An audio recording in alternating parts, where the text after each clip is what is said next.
For many of us, YouTube has always been this huge content consumption machine, right? You go there for a quick tutorial, maybe some entertainment, catch up on news. It's just kind of part of the day. But what if it could be much, much more for you personally? Today, we're going to dive deep into unlocking YouTube's real potential.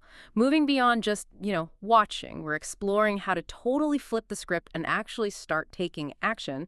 This deep dive is all about maybe becoming a creator or even a business owner, an entrepreneur, using the platform itself. Absolutely. And our mission here, really, is to guide you step by step from being that passive viewer to someone who uses YouTube's tools to hit real goals, whether that's building an audience, sharing your knowledge, or, even starting a profitable business. Okay, let's unpack that then. For someone who's literally just spent years clicking play, what's the biggest mental shift needed to go from just watching to being, strategic on YouTube? Where does that really start? That's the fundamental question, isn't it?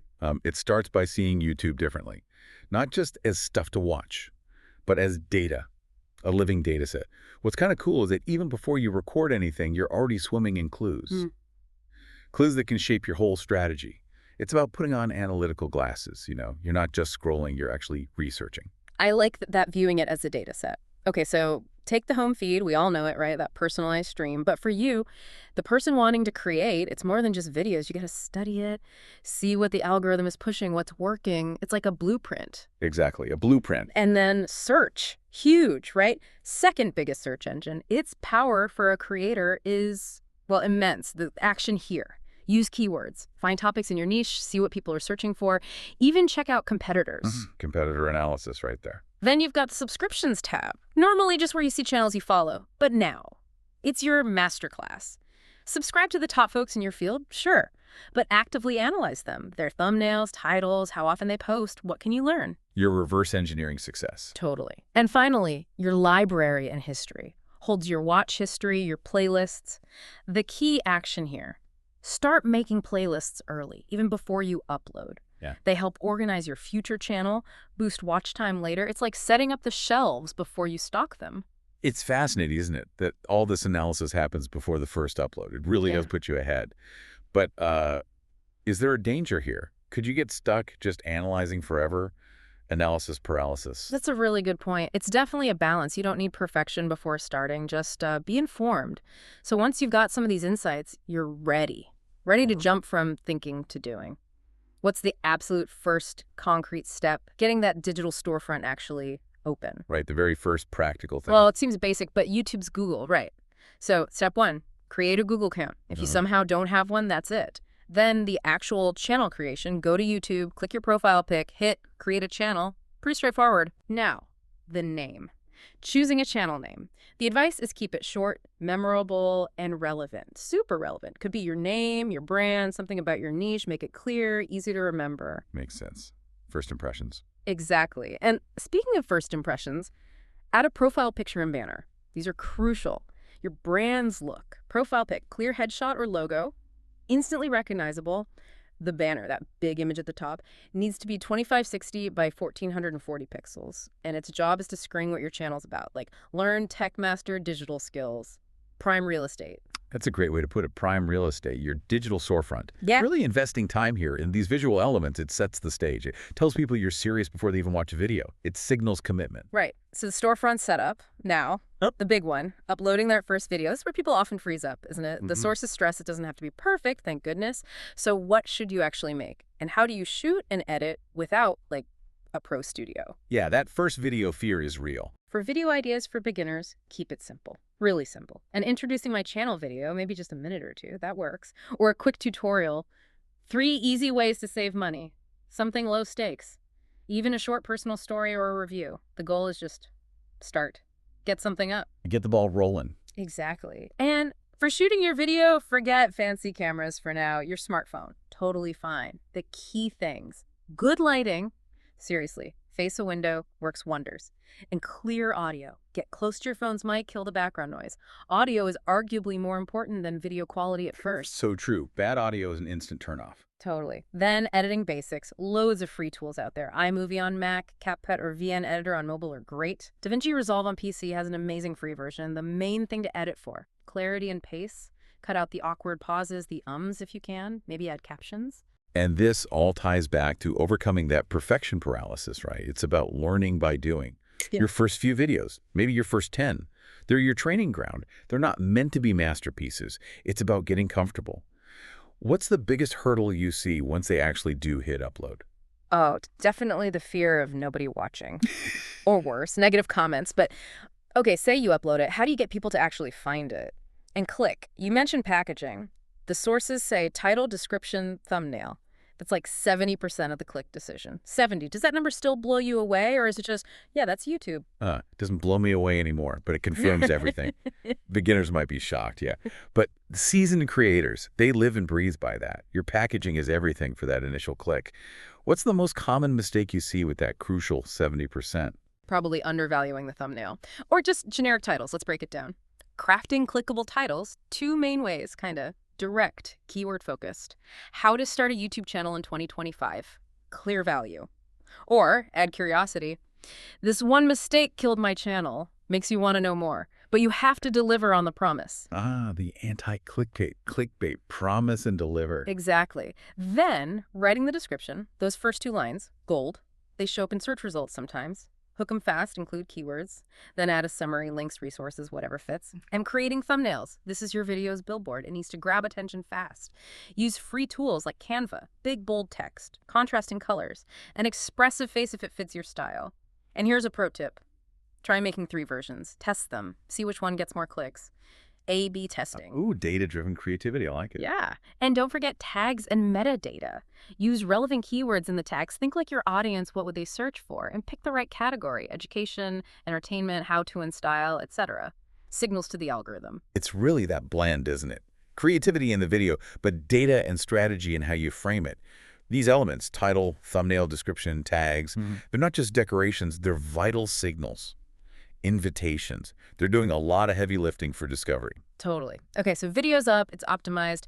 How do you know if it's, working? What does success actually look like on YouTube beyond just views? Right. Views are just one piece of the puzzle. YouTube gives you the tools, right, in the analytics. Key metrics to watch. First, click-through rate, CTR. What percentage of people who saw your thumbnail actually clicked? Higher is generally better. Then, watch time. How long are people sticking around? YouTube loves longer watch times. Also, retention. Where in the video do people drop off? That graph is super insightful.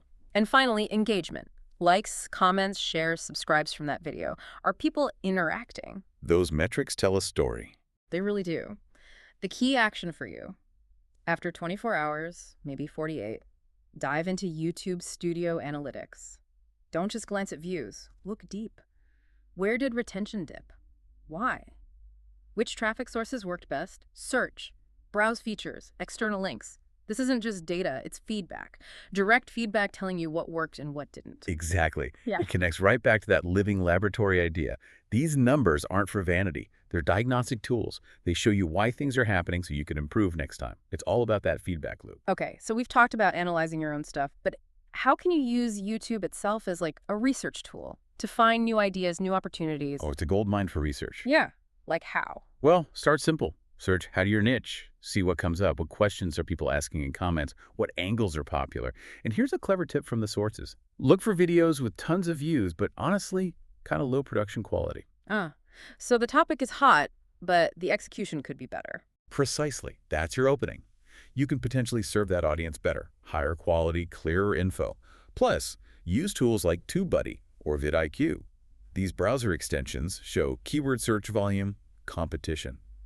Really useful stuff. So you're not just guessing what people want, you're actually looking for the demand. Exactly. It flips the script from what do I want to make to what does the audience need and how can I deliver it best. It's about listening to the platform, listening to the users. Are you creating in a bubble or are you plugged into the conversation? Love that. Okay, this whole deep dive is about taking action. We've covered a lot of ground. What are some solid, tangible first steps, like milestones someone new should aim for? And, crucially, what are the big traps, the common mistakes they absolutely need to avoid? Good transition. Let's talk practical steps and pitfalls. Yeah, for milestones, the sources suggest focusing on doing. Aim for one of these. Upload that first video, even if it's short. Create your first playlist. Or, here's a good one, comment thoughtfully on 10 videos in your niche. Build connections. Or design your first really intentional thumbnail. Any of these actions builds momentum. Momentum is key. Yeah. Overcoming inertia. Definitely. Now, the mistakes. Number one, perfection paralysis. Waiting for the perfect camera, perfect script, perfect editing skills. You'll wait forever. Solution, upload anyway. Those first 10 videos, that's your film school. Learn by doing. Couldn't agree more. Done is better than perfect, especially early on. Mistake number two, clickbait titles without value. You might get the click, sure, but if the video doesn't deliver, people leave instantly. Kills your watch time, tells YouTube your video isn't good. Solution, promise something intriguing, yes, but over-deliver on the actual value. Bait and switch is a short-term game with long-term penalties. Right. Third mistake, ignoring thumbnails. We talked about this, but it's worth repeating. Amazing video, rubbish thumbnail. No clicks. Simple as that. Solution, treat the thumbnail as part of the creation process, spend real time on it, it's your digital billboard. It really is that first impression. And finally, mistake four, not understanding the algorithm needs consistency. Posting randomly like once a month and maybe 3 times next week, it confuses the algorithm, doesn't build an audience. Solution, consistency. Pick a schedule you can realistically stick to, even if it's just 1 video a week. Consistency beats sporadic bursts. What's fascinating is how these mistakes often come from not quite getting the YouTube ecosystem. It's a platform that really rewards showing up regularly, trying things, and genuinely trying to help or entertain your audience. It's less about instant perfection, more about the journey and the connection. So taking action isn't just that one upload, it's a cycle, right? A continuous thing. Exactly. It's a loop. Yeah, the core cycle seems to be plan, create, upload, analyze, improve, then repeat. You got to treat YouTube like that living laboratory we mentioned. Every video is an experiment. It teaches you something about your audience, your topic, even your own style. Which brings up a crucial question for you, the listener. Are you ready for that? Are you ready to embrace continuous learning, adaptation, YouTube changes, audiences change? Success comes to those who experiment, who listen to the data, and who evolve. It's dynamic. Okay, so let's wrap this deep dive up. We've basically charted a course from being a passive viewer to an active creator. We looked at understanding YouTube's layout strategically, setting up your channel properly, getting that first video out, optimizing it, reading the analytics, and importantly, avoiding those common beginner traps. Covered a lot of ground. We did, and the real power, I think we agree, is just starting. YouTube rewards you showing up. Your first video might get, 10 views. That's okay. Your 10th might get 100, your 100th, who knows? Each one builds on the last. It's like compounding interest for your digital footprint, creating opportunities down the road. Well said. Small steps accumulate. So, after all this, after everything we've unpacked today, here's the final thought for you. What is the very first concrete action you're going to take? Right now or tomorrow, to start that journey from viewer to maybe victor on YouTube. And just imagine, how could that one small step, that first action, compound into something really significant for you later on?